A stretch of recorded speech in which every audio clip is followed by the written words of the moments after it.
Rien ne va plus dans le Golfe. Pour la première fois depuis 30 ans, un incident diplomatique déchire le Conseil de coopération du Golfe.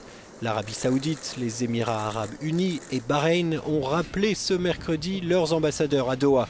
Le Qatar, en effet, se serait immiscé dans les affaires de ces pays, les faisant crier à l'ingérence. Le soutien de plus en plus marqué du Qatar aux frères musulmans, ainsi que d'autres incidents, ont échauffé les esprits. Explication de nos correspondants, d'abord à Dubaï, aux Émirats, puis à Doha, au Qatar.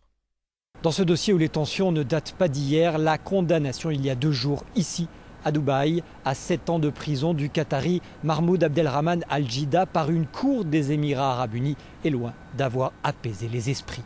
Et cette fracture entre Doha et ses voisins du Golfe pourrait bien sonner le glas de l'alliance des nations pro-occidentales qui avait vu le jour dans les années 80. La réponse officielle ici à Doha a été une réaction de surprise. Selon un communiqué, le Qatar ne va pas rappeler ses ambassadeurs à son tour et il reste engagé dans la préservation de la sécurité et la stabilité du Conseil de coopération du Golfe.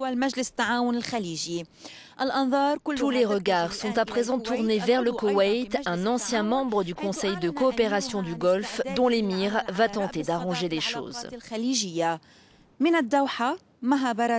Euronews